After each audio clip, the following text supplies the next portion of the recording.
Welcome, everyone. Thank you for the reminder of clear and muted voices. My name is Julie Rogers Bascom, and I'm thrilled to welcome you to this session where we are going to be talking about promoting equity through service learning. I'm particularly excited to continue to do this work with my co-facilitator, Zara Ali. Zara has been a real integral part of the work that we do at NYLC. Zara, I'm going to throw it over to you to take us to the next step.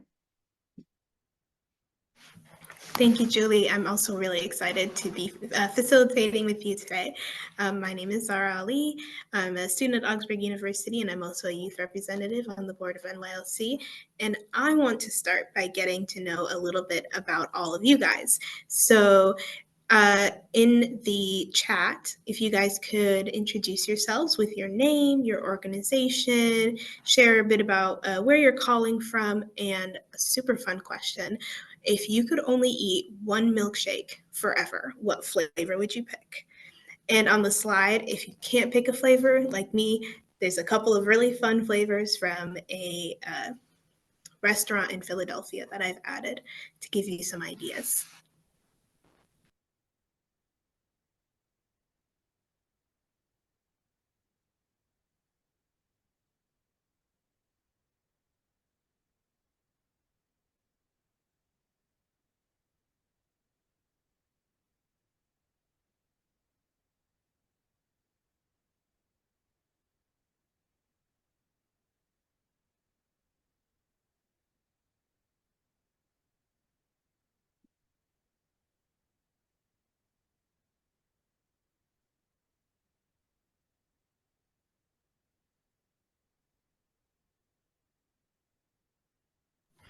Well, it's one of my favorite things to do to start off with things like talking about ice cream. I just wrote in there hot fudge banana. I'm Julie from Minnesota, NYLC.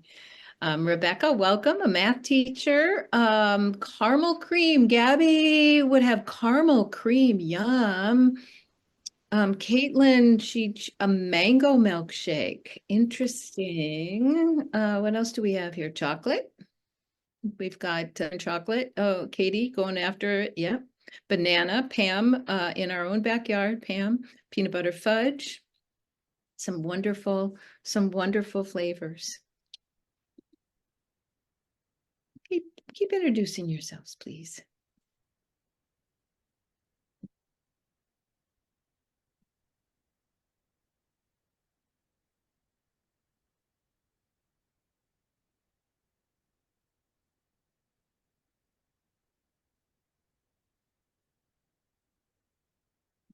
Sarah, I believe you're on mute. Carrie, you're saying you like a French toast shake. Oh, and then there's a cookie dough, that infamous cookie dough, peanut butter, non-dairy cherry. Yes, chocolate malt. I was wondering when we were going to get into some conversation about the malt. That sounds good. Mm-hmm. Thank you, Julie. Another helpful reminder about that. If we could go on to the next slide. Thank you so much for introducing yourselves and adding some interesting flavors for me to consider. We also wanted to start by doing a land acknowledgement. Here at NYLC, we appreciate and value our collaborations with the Indigenous communities of Minnesota. We have a long history of working with Native communities, starting in the late 80s with the Cherokee Nation camp that explored the cultural roots of service in young people, and up to today where we have the Gathering of Elders at the National Service Learning Conference. Sharing, uplifting, and collaborating with Indigenous people and voices and stories has always been very important to us. So we wanted to start with that, especially as we're getting into this conversation about equity in service learning. We can go on to the next slide. Just a quick overview of what we're hoping to talk a little bit about during this very short session. We're going to talk a little bit about what's the definition, what's your definition of equity, and how do we intersect that with service learning? If you were here earlier listening to Tawana and her group on the tool around preventing harm, reducing harm through service learning, to really set the stage. And then just our last session, listening to our friends from CLICE talking about doing harm and how we need to consider those sorts of issues and elements when we're facilitating and directing service learning. So we're going to talk a little bit about that intersection because it means something different to all of us. We're going to read a short article, Helping, Fixing, and Serving. Maybe some of you have read this before, but it's a great article to get us thinking about our intentions and our motivations. We're going to talk a little bit about charity and social justice. You can already see this is a very full agenda. And then we want to introduce a tool. It's a self-assessment tool that asks you to consider your motivations as your personal motivations and intentions and thoughts around equity and service learning, but also an assessment tool for a program. So you can look at your program and assess how it aligns or what other things you can be thinking about. This is really a pre-reflection tool. What I'd like you all to do right now, since all of you have your cameras off, your video off, I'd like you all to stand up, because as I tell the young people when I'm training them, you're 7% smarter when you stand up. There you go. Look at that image. So the first click, Anthony, I'd like you to center yourself. Take a moment. It's been a long day, and I'm asking you to stand up to get the blood flowing. Take a moment just to center yourself. Maybe that means closing your eyes. Maybe that means feeling your feet grounded into the floor or the space or whatever. Maybe you're sitting up tall, but take a moment and pause to center yourself.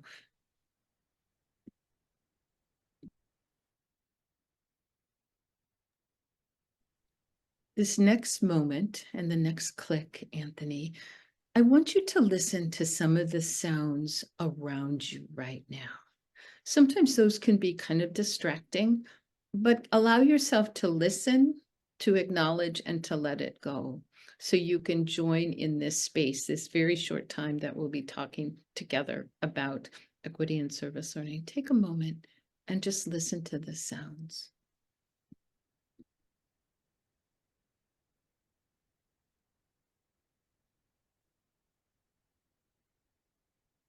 This third thought is to set an intention. We've talked a little bit about what it is that we're going to be discussing today: equity, helping, fixing, serving, charity versus social justice. But what is your intention? What do you hope to leave with? What do you hope to understand or learn or become aware of?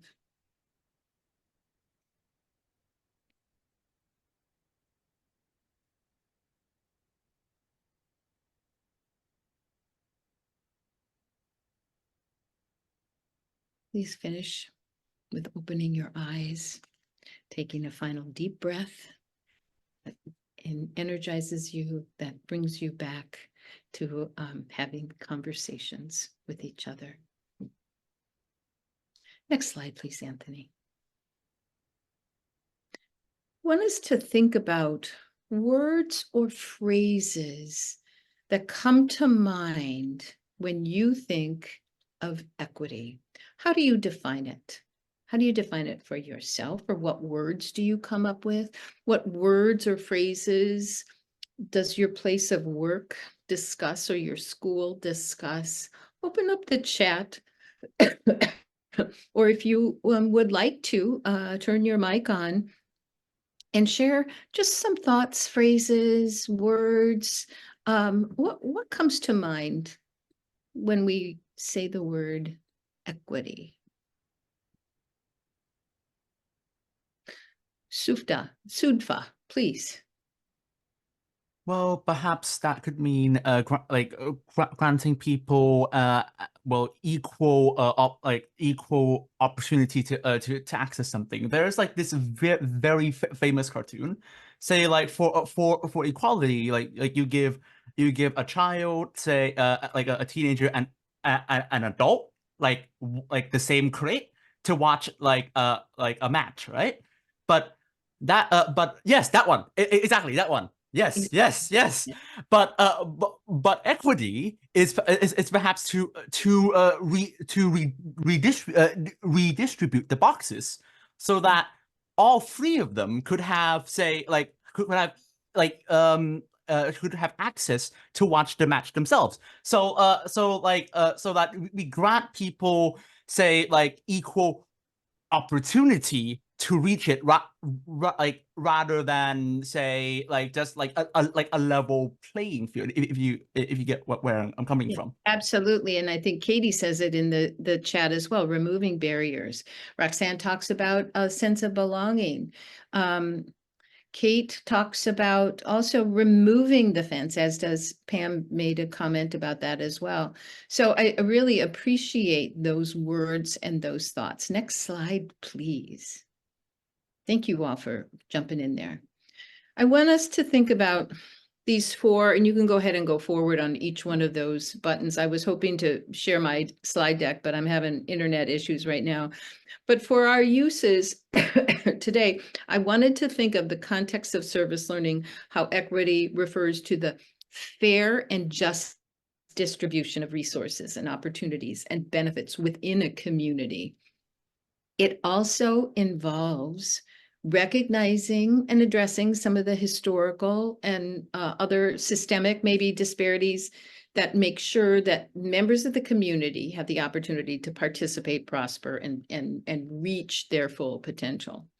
So that's another thing to consider in our definition of service learning, in equity in service learning, and equity through service learning. I did a chat GPT search on that last night as I was thinking about this. So do it yourself and see what it comes up with. Equity in service learning, equity through service learning, just for context. The other last two bullets, equity in service learning really emphasizes inclusion and the removal of barriers, like you said in our chat. And those might prevent certain individuals or groups from really participating in decision-making and access. This approach also acknowledges that different people, different individuals and communities have different needs and capacities and starting points. And we really aim to address these differences to create a just and inclusive community. It's the importance of this creating inclusive and accessible opportunities for all. Any other thoughts after you read those bullet points? I'm going to open up my chat again and see if you have any other thoughts that you would like to share after thinking about that. Equity, Gabriela talks about equity promotes equal opportunities, yet it adapts to the diversity in the context. Oh, I like that. That's great. Any other thoughts?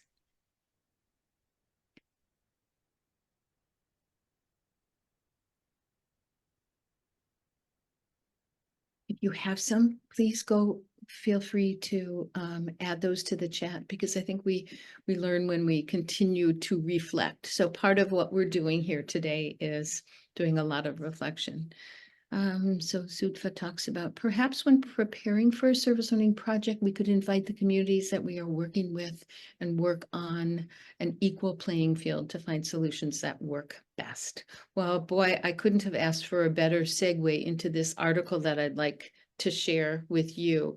Please go ahead to the next slide, please, Anthony. Thank you. I'd like us, and I know this is kind of it's the middle of the afternoon for us, but I'd like us to read this very short article. It's about 2 pages, and I'd like us to spend a few minutes reading this article.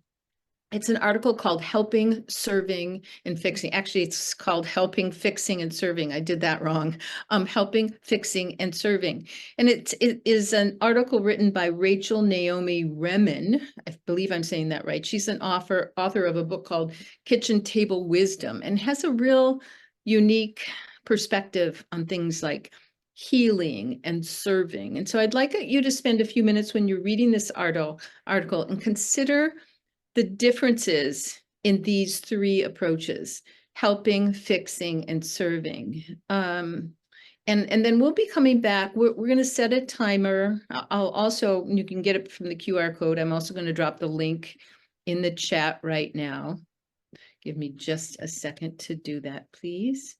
We'll be coming back. We'll show you a timer, and it'll be, we're going to give you 10 minutes to read it, but probably at about minute 5 or 7, we're going to open up breakout rooms and assign you to the breakout room and ask that you join a few other members of this group today and talk about what struck you. How would you describe the 3 different approaches? Are there examples from your own life? And then to consider, how does serving versus helping, fixing lead to equity? How does that intersect? So if you would go ahead, Anthony, and go to the next slide. And before you click it, I'm just going to refresh. We are going to spend 5 to 7 minutes reading this, even though it's a 10-minute timer. And then we, at about 5 or 7 minutes, we'll open up the breakout rooms. You will go into a breakout room with 4 or 5 other people, and you'll discuss those 2 questions. The 2 questions are, what are the differences, and how do you notice that happening have you noticed that happening in your experiences? But also think about how that impacts or intersects with equity. You'll be in the breakout rooms for 7-8 minutes. And thank you for all of you who chose to stay in the room right now, because sometimes that might be one of the first things you do. You hear breakout room. Oh, I'm getting out of here. Thanks for staying with us. Go ahead and start the timer, Anthony. Thank you. Welcome back.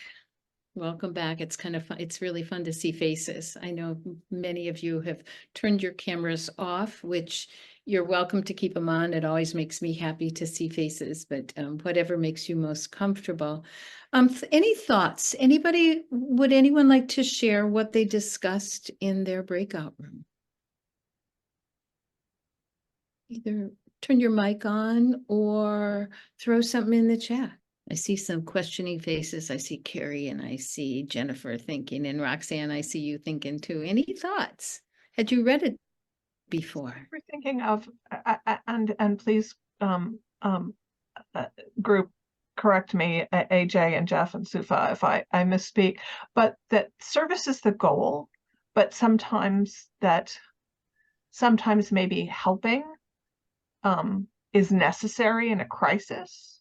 Mm-hmm. Or that that there's a symbiosis of helping that maybe could happen, so that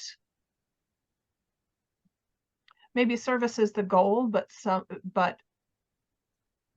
Jeff, you were saying that you thought maybe it was an ebb and flow. I don't want to misspeak, but was that kind of what you were saying, that there are layers, but we want to be in the hope would be to be as inclusive as possible. Yeah, and something we didn't have time to discuss in our group that I'm thinking about now is our acts of service like a privileged sort of thought, even like if you do not have your basic needs met, is service even an expectation or option? Yes. What struck me digging into this again last night is that the phrase that the 2 lines that she writes, helping, fixing, and serving, represent 3 different ways of seeing life. When you help, you see life as weak. When you fix, you see life as broken. When you serve, you see life as whole. Yes, that's that kind of high level, but you're absolutely right. If sometimes what is needed is helping. So that's a good reminder for all of us too. Thank you. Any other thoughts? I just shared with my group that I liked the part at the end. It said serving requires us to know that our humanity is more powerful than our expertise. And was just saying that, like, I work at a high school. I work with all of our sophomores to do their required service learning project. And we talk a lot at the beginning, you know, in preparation about the difference of like charity versus volunteering versus service learning.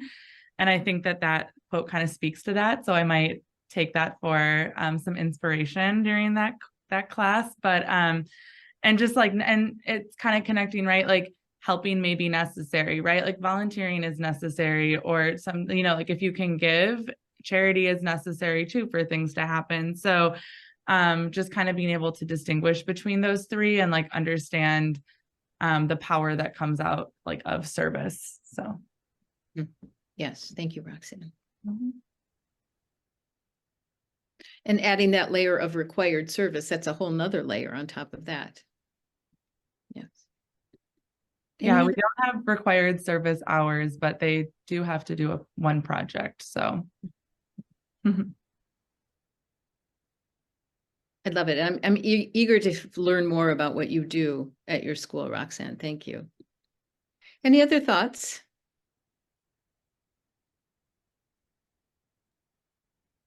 Sudfa. I don't know if I'm saying that right. You can also call me by Milan, but by the way, that also works. Well, we didn't like discuss this that much in the breakout room, but it did state here about like the question of like how does serving like or helping lead to equity.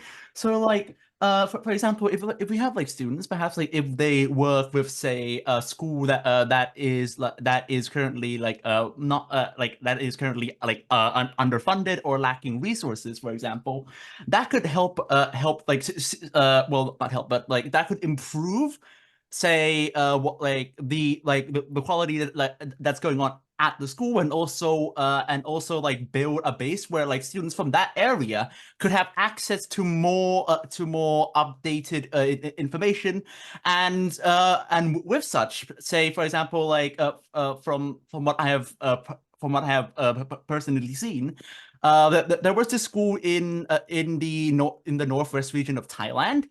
So a couple of students and teachers in Bangkok have been doing service to that school, and what eventually ended up happening was like through these projects of them like working together, finding what they need and exchanging like what knowledge they know. Some students from here were able to say, for example, like eventually gain like a scholarship to go to Hong Kong, Japan, the United States. And this like really like levels the playing field between like say students from Bangkok, which is like the capital, and students from the countryside as well. Mm-hmm. So I appreciate that comment, because sometimes we need to consider what is needed. Absolutely. And that's what this whole, I'm glad we're having this conversation, because this is to help us really think about motivation and intention. Yes. I'm going to go ahead and ask Zara to talk a little bit more about charity versus social justice. So next slide, please, Anthony. Thank you, Julie. And I loved hearing all of those responses to the article. And I think this is just incredible, because this feeds right into what Roxanne was saying about the conversations about when charity is appropriate, when social justice is appropriate, when helping, serving, and fixing are needed. And so getting into this discussion about charity versus social justice, I wanted to start really quick by saying it's not an either or situation.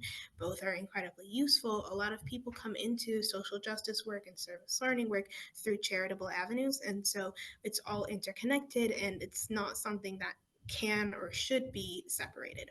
And following that line of thinking, this idea of categorizing certain activities as charity and others as social justice sort of arose out of a field of critical service learning interest in higher education. And some of that has turned into now decolonizing service learning, which is an important effort. And sort of acknowledging and realizing and addressing the fact that without knowing when you're doing charity or when you're doing social justice. You can be doing real harm to communities if you're just focused on your own good intentions without the actual grounded research and the partnerships with the community that you will be working in.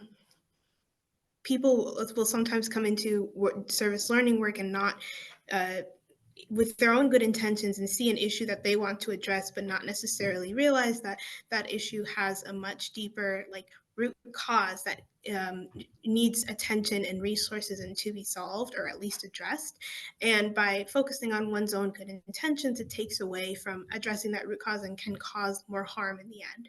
So that's where we wanted to start this conversation with in charity and social justice. There's this saying, nothing for us without us, which really speaks from the point of view of communities who are asking for help or reaching out for help, which is that every decision, thought, idea needs to be run by them, because at the end of the day, they're the ones who have to live with the consequences and reactions of those of whatever work is happening. And so nothing for us without us. It's not just doing a nice thing, it's about bringing real change to people who need change. And we can go on to the next slide, and we're going to have just a short discussion question. I want to get 3 responses. You can put this in the chat or unmute and share, but I want to hear from you guys. How might one's intentions impact a service learning experience, both from the point of view of the individuals who are doing the service learning experience and doing the learning part of that, and then the point of view of people who are in collaboration, but still the ones who are receiving the service.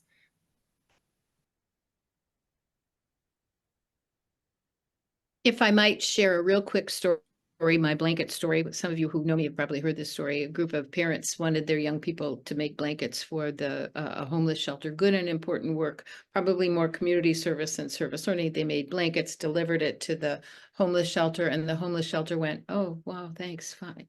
Thanks." And the parents were a little bit upset because they wanted their young people to be engaged in service. Good and important efforts and noble intention. They came to me, and we talked to the coordinator the next year, and she said, "We love it that the young people want to help and they want to do be engaged and support our the people who live at the shelter, who visit the shelter, but they made them the wrong size.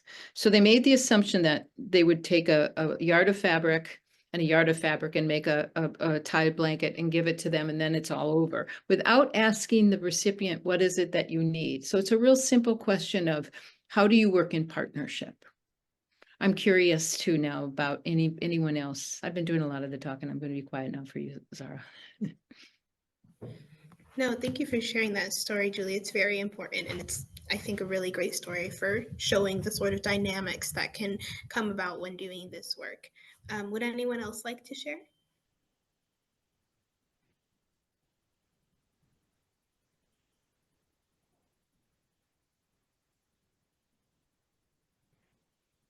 Okay. Maybe it's a question we sit on or maybe carry with us as we go into our service learning experiences in the future.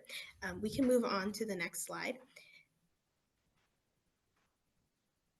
So this next section is really getting into that introduction part for the self-assessment. We want you to be prepared to, after this, yes, thank you, Julie, for showing it. We want you to be prepared to fill that out in thinking about your own service learning experiences or working with your organization. So for a little bit of background, this came out of a study that was first done by 3 colleagues called Beyond the Missionary Ideology. And even in the phrasing of that title, you can sort of see some of the thoughts that were coming into this conversation. And one group, our group, saw a thread through NYLC's group work tracing back to its origins as a youth camp that was held in Oklahoma with the Cherokee Nation. And again, NYLC's history is deeply rooted with our Indigenous friends, neighbors, communities, and coworkers. And it's also connected to a couple of other programs and projects that NYLC has done throughout the years, listed on the screen. But really, this has been something that has been coming about for a while, and we've seen aspects of it in some of our other work, but it really came together with this self-assessment. So we can go on to the next slide, and I will hand it off to Julie. Just real quickly, this also, when we were designing this tool, this equity in service learning, it is a self-assessment, as I mentioned, to get just for you to be thinking. But we also considered some of the work of Broken Leg, Brentro, and Bachern. I don't know if I'm saying all those names right, but they talk about reclaiming youth at risk, and that young people need 4 things for growth. They need belonging, they need generosity, they need mastery, and they need independence.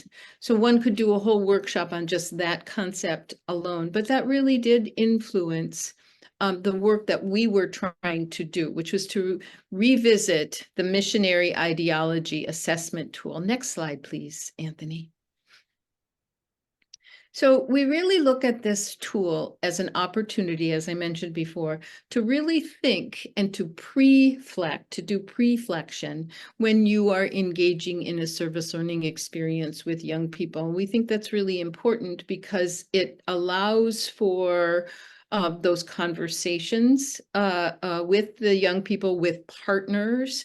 It helps us consider what service will look like and could look like, and it helps us consider some of the potential barriers to authentic service learning. When I was listening to the presentation before, I thought about the concept, and one of the standards of service learning is genuine service. What is it that the community needs? I think it also encourages us to think about high quality service learning. And as I mentioned, one of the standards is genuine community needs. Next slide, please. One of the 3, or these are the 8 standards.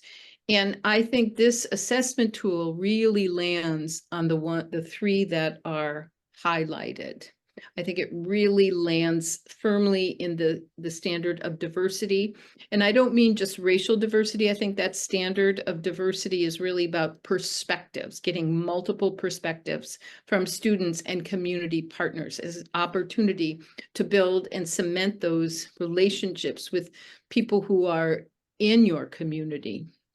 I think the other standard that it lands securely in is youth voice, which also lends some of that diversity, and it allows young people to explore, consider, observe, rethink some of their misunderstandings or clear understandings.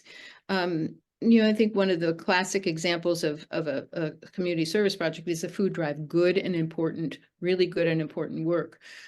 Yet sometimes young people and their families who are contributing to a food drive arrive with assumptions that, maybe the people who are using a food shelf aren't coming with they don't have jobs, or they're all those other assumptions that sometimes are aligned with people who are experiencing poverty. So it's an opportunity for youth to understand those perspectives and to talk with people and to understand that. I think that last standard that I'd like to highlight is partnerships, because we want these partnerships to be reciprocal. We are not doing for, we are hoping to do with. Beneficiaries of our service work are central to the design process of a service learning experience. So this assessment tool, Zara's going to tell you a little bit about that. We're going to give you a link so you can look at it. Peruse it a little bit. We don't have time to do a whole lot of digging into it, but I'm going to drop the link to the assessment tool in the chat right now, because that way you will have access to it and you'll be able to download it, print it. It is the link that I'm sharing with you now is actually a fillable PDF. So you can do it online, but it asks you some questions. Zara, I'm going to throw it over to you to lead us through just a couple of minutes of brief consideration. Yeah, thank you. And we can move on to the next slide. And the next one. Thank you. So this is sort of what it looks like. It's pages 13 through 15 are where you are going to be answering some questions that are put out for you. I really want to emphasize that there are no right answers. It's just about honestly and reflecting on your experience in a service learning process. And the more honest you are with yourself and in your responses, the better answers and the better feedback you'll be able to get from the self-assessment. Once you do the self-assessment on pages 13, 14, and 15, sort of the end of 15 and 16 are where there's like some information about next steps and what it means to have filled out the self-assessment. And we can go on to the next slide. Yeah, and so page 16 is for reflection. So this is what it should look like on your guys' screen. So I want you guys to take a couple minutes, maybe read some of the questions.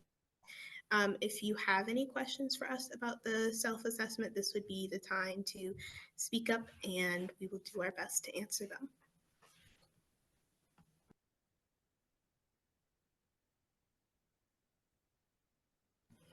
So again, this is just a moment, taking a moment to peruse that, open it up, bookmark it so you can come back to it, because there's not enough time for us to really dig deep into it. But we're offering this as a tool for you now that we've been considering the standards and service learning and equity and how that fits equity in service learning, equity through service learning, just another tool for you to consider.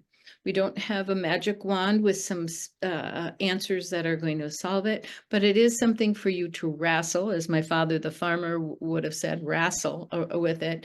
And also to consider how some of these questions, how some of these thoughts you can weave into your experiences with young people, both in school and out of school. Any thoughts or questions at this point? I also want to take the opportunity to point out that there's a lot of pages beforehand and a couple of pages after that provide a lot more context and information, resources and perspectives that went into the self-assessment. So if you do have a question later, check out those other pages, give them a look and see if your answers may be in there. And if not, feel free to reach out to us at NYLC. Any final, please open up. I see Pam put another link in the chat. It's a link to our resource library where you'll find not only this tool, but other tools and resources to really support your entire service learning practice. So thank you for that, Pam. I'm just curious if there are any ahas from today. Have you thought, did something bubble up? Did a thought come up? Did an idea or a question or something you're wondering about during these last 58 minutes? Anything that has come up that you would like to post in the chat? Or on turn your mic on and share.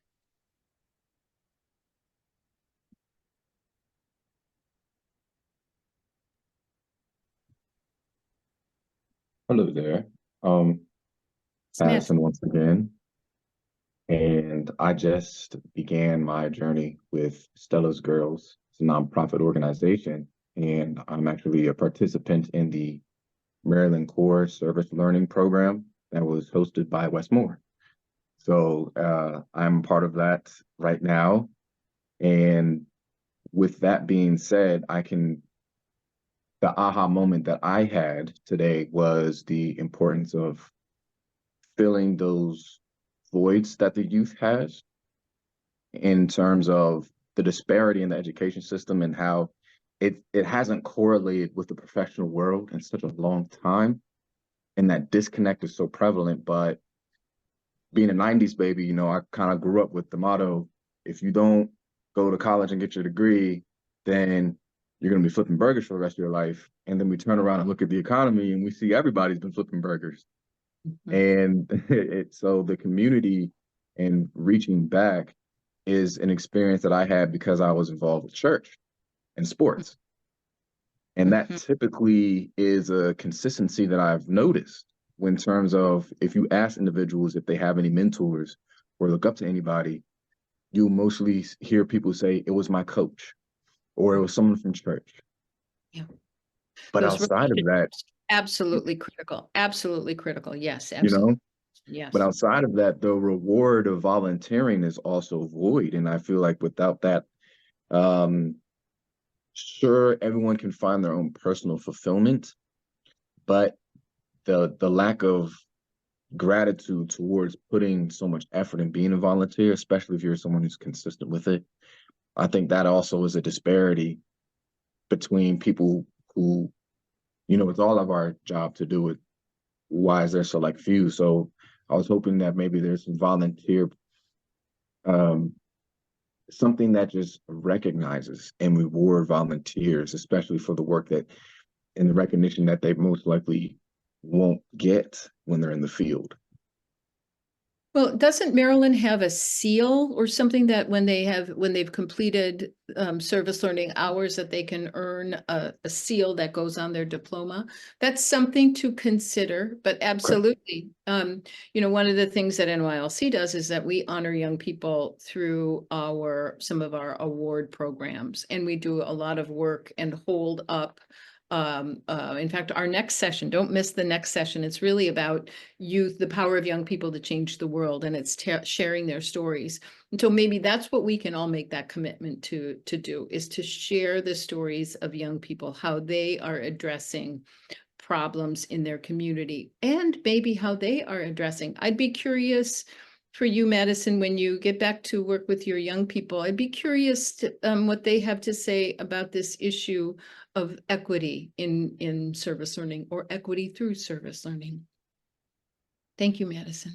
Kate says our program is a competition where students design and implement community projects, and they do amazing work, but they also compete against students across the world based on the problem-solving skills and creative thinking skills they show in their documentation. Pam is talking, Madison, read this post from Pam because I'm being alerted that we are past time.